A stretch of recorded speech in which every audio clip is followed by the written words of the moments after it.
Hi everyone, this is Emily Leiphart from Art from the Heart. Welcome to our 5th video for the Too Many Cards video series. Stampin' Up! Is our generous sponsor today, and we're excited to be playing with the Foxy Friends Photopolymer stamp set and Fox Builder Punch. The stamp set comes with 2 4x6 sheets of images, which is a lot.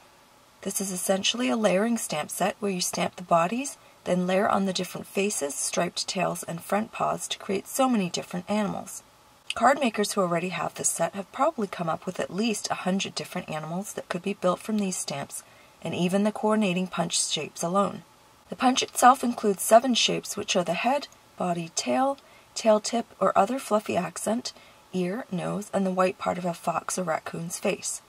Other products we're using are the Pinewood Planks 6x6 embossing folder, Nature's Poem cardstock pack with 3 colors, and Nature's Twine pack with 4 colors. Stampin' Up! Is providing a giveaway, and I'll share more on that at the end of this video. As with all Stampin' Up! Punches, this one locks, which allows it to be stored flat for storage, which is very helpful. I normally punch with the blade side up, but since this one has multiple parts, including 3 very small pieces, they go flying, so it's best to lay this one down on the table and push down. It's also easier on your hands. I'm going to punch a set of these shapes in each of the cardstock colors, which are Petal Pink, Soft Suede, and Tranquil Tide. I'm going to use these shapes to help me gauge card size and layout for my cards. When I get to the Petal Pink set, I didn't put the cardstock far enough in so the head was chopped off. I'm also going to punch a set of white shapes since that's the color I'll be stamping on for all 3 of my cards. You can still stamp on the dark cardstock if you use white pigment ink or heat emboss the images. I have templates of different card sizes on my desk to help me decide which card size to go with, based on how the different elements fit on my card. The Petal Pink panel on the right is a standard A2, and the one on the left is a square 4 1/4 by 4 1/4 inch. That means this will fit into an A2 envelope, which is perfect, since 5 by 5 inch cards cost more to mail. I decided to go with the square version, since it's been a while since I made square cards. Next, I've trimmed 3 card bases in the 3 colors. They also have 4 by 4 white panels. Now I'm going to dry emboss 2 of these panels using the Pinewood Planks embossing folder. I open both tabs on my cutting platform and center the white panel on the plate. I want to make sure that the horizontal lines separating the planks are evenly spaced out. In the big shot, you don't need the bottom cutting plate. Simply place the top plate over the embossing folder and run it through. It feels slightly loose, but look at the amazing detail. I'm going to place the second panel at a 45-degree angle from the first one for a diagonal stripes look.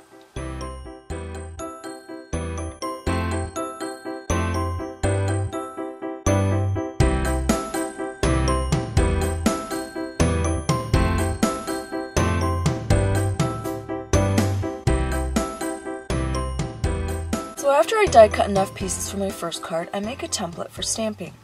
I punch in the middle of an A2 panel so I can place that in my mini MISTI as a stamping guide. It's definitely easier to position the stamp against the dark foam before placing the punched stamp. I always say that the stickier the photopolymer, the higher the quality, and that is definitely true of these stamps. Every time I use new clear stamps, I rub them on my palm to condition them and get rid of any manufacturing residue. That way the ink doesn't bubble on it and you get a crisper stamped image. I'm using Altenews Pink Pearl ink, which is my closest match to the Petal Pink cardstock, and I'll stamp a bunch of heads in this color. Then I move on to Lagoon and Dewdrops, which are the 2 colors I had to combine to get a color to coordinate with Tranquil Tide. Finally, I use Sand Dunes ink to stamp the last set of heads to coordinate with Soft Suede. Yes, it's several shades lighter, but I will use Espresso, which matches Soft Suede, to stamp the faces, since that's the most important part of these animals. When I have enough heads, I can stamp the cat face on all of them. Isn't it cute? Now I'll speed through the stamping of all the faces. These kitties are just so adorable. I think they need some more detail at the ears.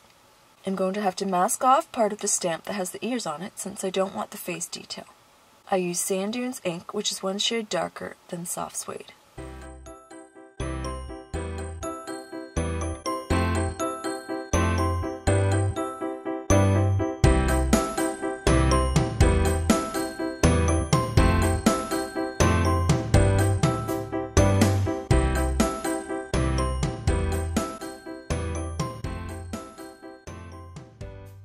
It makes a big difference, doesn't it?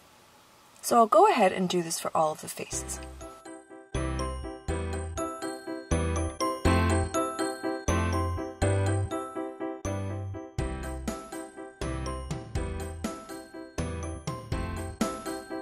Now I'm going to assemble my first card, starting with the soft suede base. I have all three of the white panels here, and I have an idea that I'll use the angled one, but having them here helps me make a final decision. When I arrange the heads, I shift the colors over one from the previous row to get a logical arrangement of the colors. That way, no one color has one right next to it, either horizontally or vertically. Diagonally, it's okay. For my second card, I'll use the leftover heads and I'll add bodies and tails to fill in the white space. I'm going back to finish my first card, and I'm going to add some bows to a couple of the cat's heads using the Nature's Twine pack. I trim off a short piece, enough to be able to tie a little bow, then trim off the tails. I like my tails slightly shorter than the loops for this purpose. I make a bow in Grapefruit Grove and one in Crumb Cake. The other two colors don't really work for my color theme here. I do make one more in White Hemp Cord, but it doesn't end up fitting once I have the sentiment in place, so I save it for the second card. I'll be stamping the sentiment on a flag tag, and I'm going to use Sand Dunes ink, which is the same shade as the one I used for the ears. After securing the embossed panel on the card base, I can start adhering the cat heads with foam tape. I adhere the cats in the middle row, and then use the sentiment tag to gauge the distance of the top and bottom rows from the middle. Since the sentiment will be sitting between the top and middle rows, I don't want the cats to be too cramped together. Finally, it's time to adhere the sentiment tag, and I use my design ruler to make sure it's parallel with the top edge of the card. I originally had bows in all the green cats, but the one on the left is covered by the sentiment tag, so I have to leave that one off. I adhere the other two bows with a glue dot, which will not only hold it on the cat, but also keep the knot from coming loose. Overall, this card turned out exactly as I imagined it, and I want to make more in different color combos with different sentiments for different occasions. Now I'm going to stamp the bodies and tails for my second card. I'm also going to add the front legs to the already stamped bodies. I have to flip my panel to get the tail stamp to fit. For this card, I'll be using the solid tail on all three cats.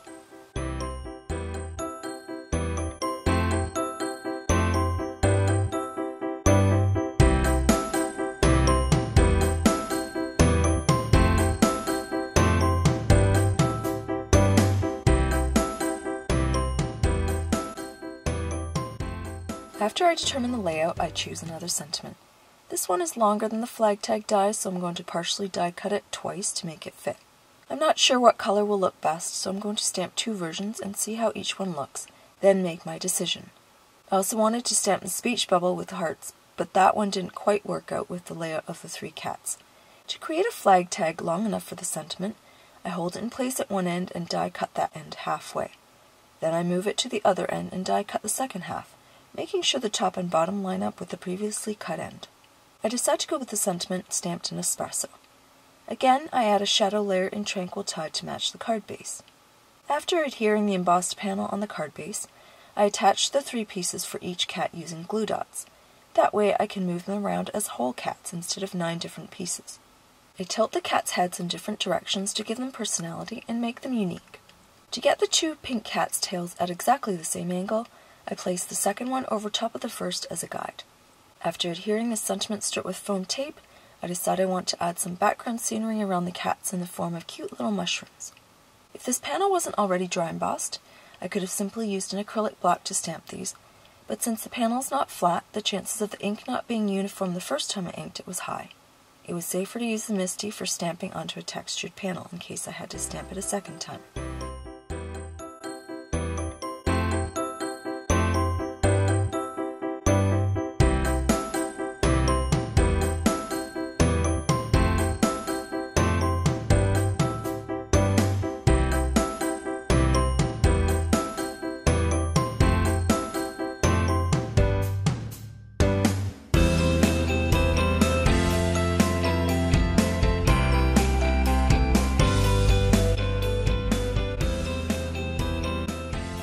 I'm not totally happy with the placement of the tan cat since the space between the pink tail and the left edge of the card isn't the same as the space between the tail of the tan cat and the right edge of the card, so I carefully remove it from the panel and shift it over slightly. Then I can attach the white bow to its head, and now my second card is done. For my last card, I'm going to create a completely different looking cat, but a cat just the same. I start by stamping the cat directly in the center of the panel, and then place an acetate sheet over top so I can line up the punched pieces and stamp this image on those pieces. Now I'm going to stamp the face on the head and legs on the body. I also can't forget the ears, just like the cats on the first two cards.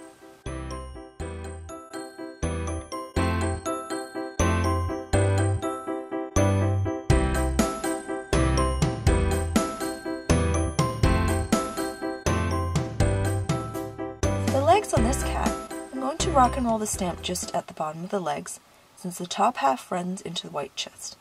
For the tail, I'm using the one that has a white tip since the head has white spots and the body has a white chest. Next, I'm going to stamp the laurels on both sides of the cat, and again, I'll stamp these directly onto the card base.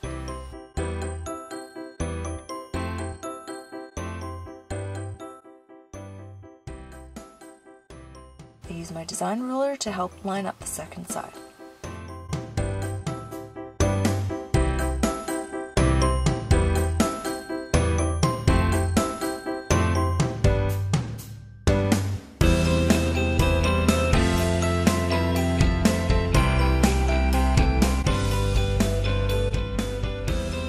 I use glue dots to attach all three pieces of the cat, adhere the panel onto the card base, and attach the cat with foam tape.